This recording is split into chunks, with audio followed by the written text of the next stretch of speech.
ಮಿತಿ ಇಲ್ಲದ ನಕ್ಷತ್ರಗಳ ನಡುವೆ ಭೂಮಿಯಿಂದ ನೂರಾರು ಕಿಲೋಮೀಟರ್ ದೂರದಲ್ಲಿ ತೇಲುತ್ತಿರುವ ಒಂದು ಶಕ್ತಿ ಕೇಂದ್ರ. ಅಲ್ಲಿಯ ಜೀವನ ಭೂಮಿಯ ಜೀವನಕ್ಕಿಂತ ಎಣಿಕೆಯಾಗದಷ್ಟು ಭಿನ್ನ. ಅಲ್ಲಿ ಊಟ, ನಿದ್ದೆ, ಉಸಿರಾಟವೇ ವಿಭಿನ್ನ. ಇದು ಅಂತಾರಾಷ್ಟ್ರೀಯ ಬಾಹ್ಯಾಕಾಶ ನಿಲ್ದಾಣ ISS, ಇಂಟರ್ನ್ಯಾಷನಲ್ ಸ್ಪೇಸ್ ಸ್ಟೇಷನ್.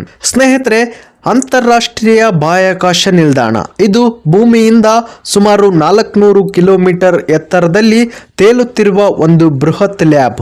ನೋಡಕ್ಕೆ ಚಿಕ್ಕದಾಗಿ ಕಂಡ್ರೂ ಸಹ ಇದು ಮಾನವನು ನಿರ್ಮಿಸಿದ ಅತಿ ದುಬಾರಿಯಾದಂತಹ ಪ್ರಾಜೆಕ್ಟ್. ಹೇಗೆ ಅಂತ ಅಂದ್ರೆ ಇದನ್ನ ನಿರ್ಮಿಸುವುದಕ್ಕೆ ಸುಮಾರು $150 ಬಿಲಿಯನ್ ಅನ್ನ ಖರ್ಚು ಮಾಡಲಾಗಿದೆ. ಇನ್ನ ಇದರ ತೂಕ ಸುಮಾರು 4,20,000 ಕಿಲೋಗ್ರಾಂ. ಇದು ಭೂಮಿಯನ್ನ 24 ಗಂಟೆಗಳಲ್ಲಿ 16 ಬಾರಿ ಸುತ್ತುತ್ತದೆ.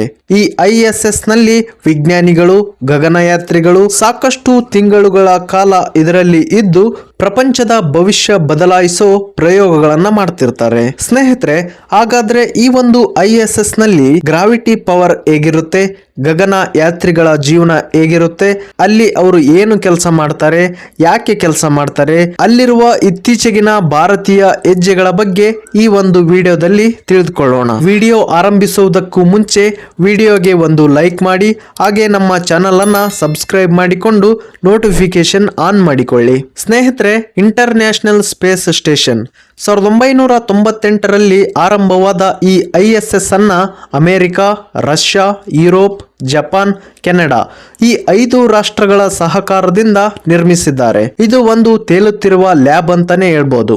ನೀವು ಒಂದು ಊಹೆ ಮಾಡಿಕೊಳ್ಳಿ, ನಿಲ್ಲೋಕೆ ನೆಲವಿಲ್ಲ, ಕುಳಿತರೆ ಕೆಳಗೆ ಬೀಳ್ತಾ ಹೋಗ್ತೀರಿ, ತಿನ್ನೋಕೆ ಚಮಚದ ಊಟವಿಲ್ಲ, ನಿದ್ರೆ ಬಂತು ಅಂದ್ರೆ ಹಾಸಿಗೆ ಇಲ್ಲ. ISS ನಲ್ಲಿ ಇದೇ ಜಗತ್ತಿದೆ.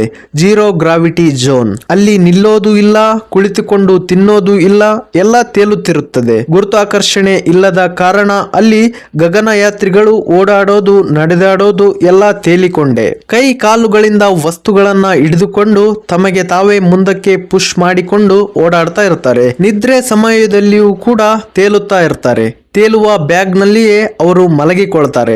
ಜೀರೋ ಗ್ರಾವಿಟಿಯಲ್ಲಿ ಹೃದಯ ತೇಲುತ್ತೆ, ರಕ್ತ ಸಂಚಲನ ಕೂಡ ಬದಲಾಗ್ತದೆ, ಮನುಷ್ಯನ ಮೂಳೆಗಳು ಬಲಹೀನವಾಗುತ್ತವೆ.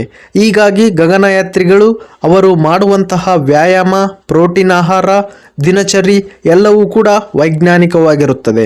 ISS ನಲ್ಲಿ ಆಹಾರ ಪೂರ್ತಿಯಾಗಿ ವ್ಯಾಕ್ಯೂಮ್ ಪ್ಯಾಕ್ಡ್ ಆಗಿರುತ್ತದೆ. 6 ರಿಂದ 7 ತಿಂಗಳಿಗೆ ಆಗುವ ಆಹಾರವನ್ನ ಮೊದಲೇ ಪ್ಯಾಕ್ ಮಾಡಿಕೊಂಡು ಹೋಗಿರ್ತಾರೆ. ಈ ಆಹಾರದಲ್ಲಿ ನೀರಿನ ಅಂಶ ಕೂಡ ಇರೋದಿಲ್ಲ. ತೆಳುವಾದ ಮತ್ತು ಹಗುರವಾದ ಊಟವನ್ನ ಮಾಡ್ತಾ ಇರ್ತಾರೆ. ಇವರು ಕುಡಿಯೋದಕ್ಕೆ ನೀರನ್ನ ಹೇಗೆ ಬಳಸ್ತಾರೆ ಅಂದ್ರೆ, ಅಲ್ಲಿ ಕೇವಲ ಒಬ್ಬ ಮನುಷ್ಯ ದಿನನಿತ್ಯ ಬಳಸುವಂತಹ ನೀರಿನಲ್ಲಿ 1% ನಷ್ಟು ಮಾತ್ರ ನೀರು ಇರುತ್ತೆ. ಇನ್ನೊಂದು ಅಚ್ಚರಿಯಾದಂತಹ ವಿಷಯ ಏನಂದ್ರೆ, ನೀರನ್ನ ರೀಸೈಕಲ್ ಮಾಡ್ತಾರೆ.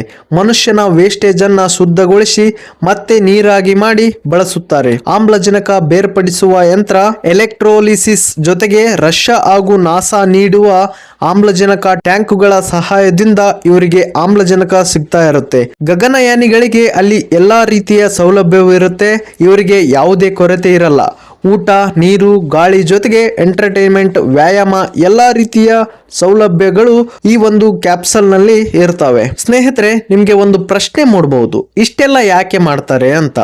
ಯಾಕೆ ಅಂತ ಅಂದ್ರೆ, ಗಗನಯಾನ ಸಂಬಂಧಿ ಪ್ರಯೋಗಗಳು, ಮಾನವ ಶರೀರದ ಮೇಲೆ ಬಾಹ್ಯಾಕಾಶದ ಪರಿಣಾಮ, ಭೂಮಿ ಮತ್ತು ಅದರ ವಾತಾವರಣದ ಅಧ್ಯಯನ, ಭವಿಷ್ಯದ ಮಂಗಳ ಗ್ರಹದ ಮೇಲಿನ ಮನುಷ್ಯನ ಜೀವನ, ಚಂದ್ರನ ಮೇಲೆ ಮಷಿನ್ಗಳ ಎಕ್ಸ್ಪೆರಿಮೆಂಟ್ಗಳನ್ನ ಇಲ್ಲೇ ಇದ್ದು ಮಾಡಲಿಕ್ಕೆ ಆಗೋದಿಲ್ಲ. ಅದಕ್ಕಾಗಿಯೇ ಈ ಒಂದು ISS ಅನ್ನ ನಿರ್ಮಾಣ ಮಾಡಿದ್ದಾರೆ. ಇದೊಂದು ತಾಂತ್ರಿಕ ಪ್ರಗತಿಯ ಪರೀಕ್ಷಾ ವೇದಿಕೆಯಾಗಿ ನಿಂತಿದೆ. ಸ್ನೇಹಿತರೆ, 2024ರ ಕೊನೆಯ ಭಾಗ ಬೋಯಿಂಗ್ ನ ಸ್ಟಾರ್ ಲೈನರ್ ISSಗೆ ಮೊದಲ ಬಾರಿ ಮಾನವರನ್ನ ಕೊಂಡೊಯ್ತು. ಅದರಲ್ಲಿ ಇದ್ದವರು ಭಾರತೀಯ ಮೂಲದ ಸುನಿತಾ ವಿಲಿಯಮ್ಸ್. ಇವರು ಈ ಹಿಂದೆಯೂ ಕೂಡ ISS ನಲ್ಲಿ ಇರುತ್ತಾರೆ. ಆದರೆ ಈ ಬಾರಿ ಮತ್ತೊಂದು ವಿಶೇಷ ಏನು ಅಂತ ಅಂದ್ರೆ, ಪ್ರಪಂಚದ ಮೊದಲ ಮಹಿಳಾ ಕಮರ್ಷಿಯಲ್ ಸ್ಪೇಸ್ ಪೈಲಟ್ ಬಾಹ್ಯಾಕಾಶ ಪ್ರಯೋಗಗಳ ವಿಶ್ಲೇಷಣೆಯ ಮಾರ್ಗದರ್ಶಿ ಆಗಿ ಹೋಗಿರುತ್ತಾರೆ. ಅವರು ಅಲ್ಲಿ ನಡೆಸಿದ ಪ್ರಯೋಗಗಳು ಯಾವುವು ಅಂತ ಅಂದ್ರೆ ವೈದ್ಯಕೀಯ, ಜೀವವಿಜ್ಞಾನ, ಮಾನವ ದೇಹದ ಪ್ರತಿಕ್ರಿಯೆಗಳ ಮೇಲೆ ಆಧಾರವಾಗಿದ್ದವು. ಈಗ ಎಲ್ಲರ ಗಮನವನ್ನ ಸೆಳಿತಾ ಇರೋದು ನಮ್ಮ ಭಾರತದ ಹೊಸ ಗಗನಯಾತ್ರಿ ಶುಭಂ ಶುಕ್ಲಾ. ಇವರು ಇಸ್ರೋ ಮತ್ತು ನಾಸಾ ಸಂಯುಕ್ತ ತರಬೇತಿಯನ್ನ ಪಡೆದುಕೊಂಡು 2025ರಲ್ಲಿ ಮಿಷನ್ ಹಾರ್ಮೋನಿ ಮೂಲಕ ISS ಗೆ ಹೋಗಿದ್ದಾರೆ. ಭಾರತದ ವೈದ್ಯಕೀಯ ಸಂಶೋಧನೆಗಳನ್ನ ಆಧರಿಸಿ ಋತುಚಕ್ರದ ಬದಲಾವಣೆಗಳ ಅಧ್ಯಯನ, ಭಾರತೀಯ ಆಹಾರಗಳ ಮೇಲೆ ಜೀರೋ ಗ್ರಾವಿಟಿಯ ಪರಿಣಾಮ, ಈ ಒಂದು ವಿಷಯವನ್ನ ಇಟ್ಟುಕೊಂಡು ಅವರನ್ನ ಅಲ್ಲಿಗೆ ಕಳಿಸಲಾಗಿದೆ. ಇವರು ಅಲ್ಲಿ ದಿನಕ್ಕೆ ಸುಮಾರು 10 ಗಂಟೆಗಳ ಕೆಲಸ, 2 ಗಂಟೆಗಳ ವ್ಯಾಯಾಮ ಮತ್ತು 1 ಗಂಟೆ ಭೂಮಿಯೊಂದಿಗೆ ಸಂಪರ್ಕವನ್ನ ಮಾಡಿಕೊಂಡು ಮಾಹಿತಿಯನ್ನ ಕೊಡ್ತಾ ಇರ್ತಾರೆ. 2035ರ ಒಳಗೆ ಇಸ್ರೋ ತನ್ನದೇ ಆದ ಸ್ಪೇಸ್ ಸ್ಟೇಷನ್ ನಿರ್ಮಿಸೋ ಗುರಿಯನ್ನ ಇಟ್ಟುಕೊಂಡಿದೆ.